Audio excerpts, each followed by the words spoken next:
Hi, kids. Uh, I have. I couldn't get this thing out of my DVD player.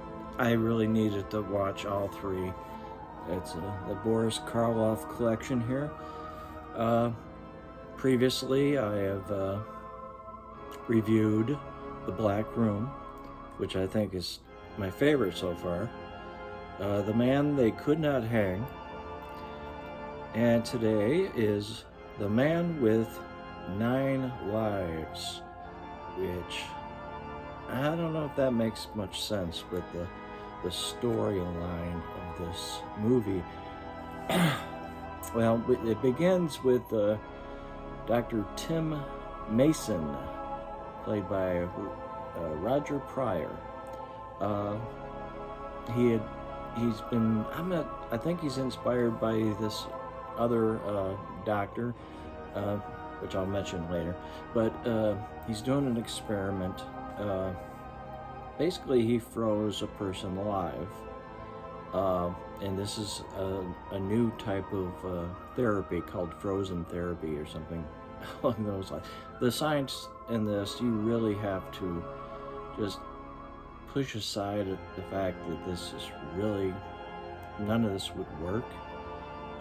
And you don't have to even remotely know much about science to know that none of this makes any sense. But Dr. Tim, he is demonstrating this technique, which there's some sort of anesthetic that's used for this therapy. Being frozen is not this anesthetic, it is the procedure, the therapy, and they mention cancer. Basically, I think this is a cancer treatment, which would eliminate cancer, basically. And he's doing this demonstration. I think the patient was frozen for 5 days, and she's revived.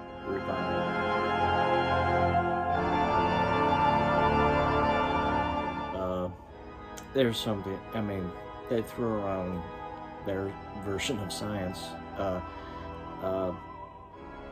Part of the mixture is stuff that won't have cellular, the healthy cells break down. And but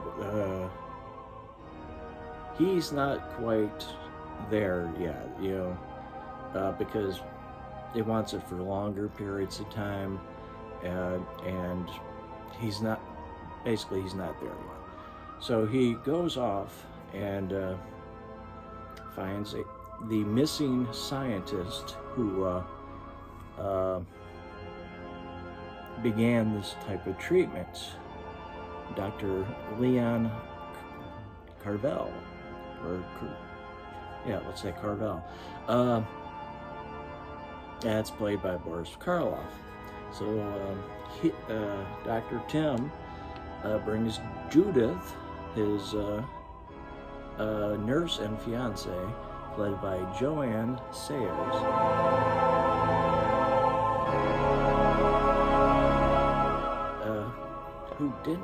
She didn't have much of a film acting career, but she also was on Broadway, apparently.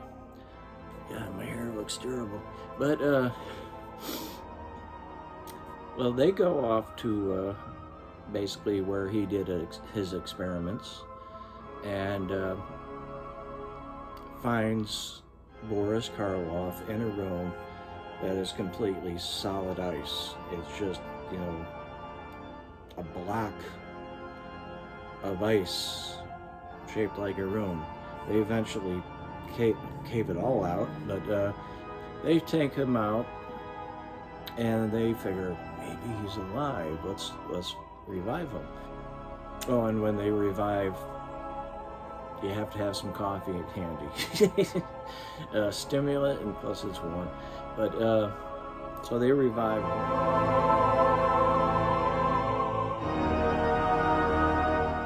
and it's been 10 years.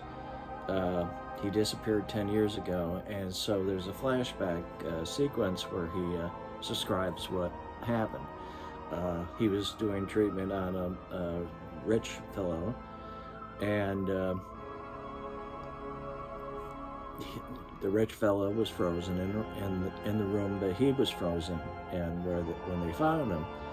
And the authorities are, wondering about this, especially since I think it's a nephew of the man, is, saying that, he's killing him. He's probably killed him and everything and such, and he's really more interested in inheritance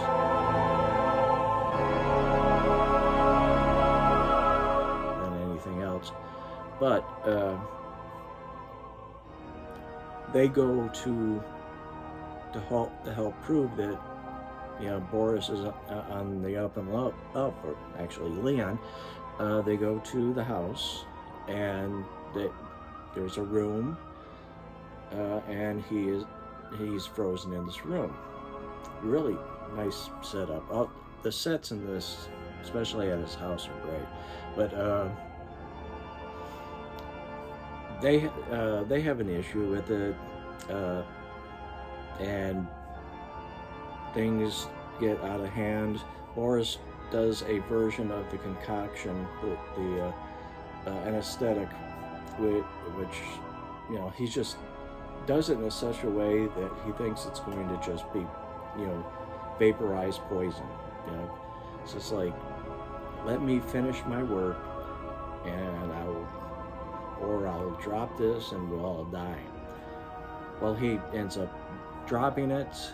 They all start breathing it in. They go into the frozen room to get away. Boris locks them in a second frozen room that's off the first frozen room, and so they all end up freezing to death. This movie's kind of wild, but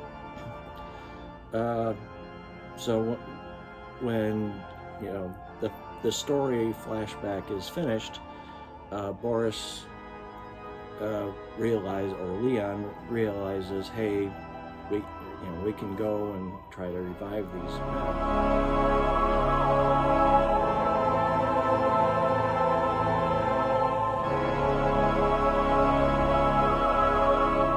And that will prove him. The thing is, doing the poison gas and stuff, that was attempted murder. Right now, right with that situation, this guy's a bit unhinged, even though he wants to, really truthfully wants to contribute to mankind, basically.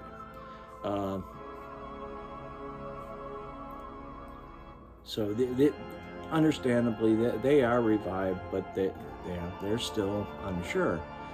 What ends up happening is one of them destroys the perfect formula, which he thought was going to be bad, and ends up being good for the experiment. It's perfectly proportions of this, that, and the other thing, and one of them intentionally destroys the paper that he jotted down the exact amounts. He ends up killing him. Boom, right there. He shoots him in the back. And we really know that he's off the wall here. Out of his mind a bit.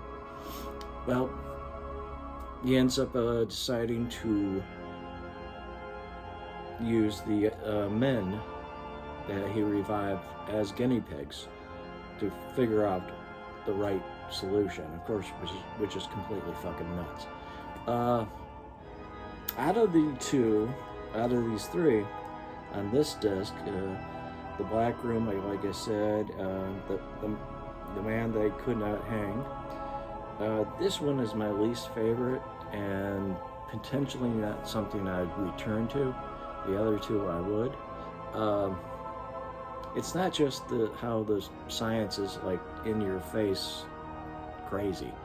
Uh, it's just it doesn't move right. It probably would have served better if it was shorter. It's an hour and 14 minutes, I think. And yeah, if Boris at the end is really great. I mean, he really pours it in, you know, the acting. But this ended up being just an okay thing. I'm happy I watched it, but like I said, I probably wouldn't revisit it. Well, until next time, stay safe. Always have a good time. Bye now.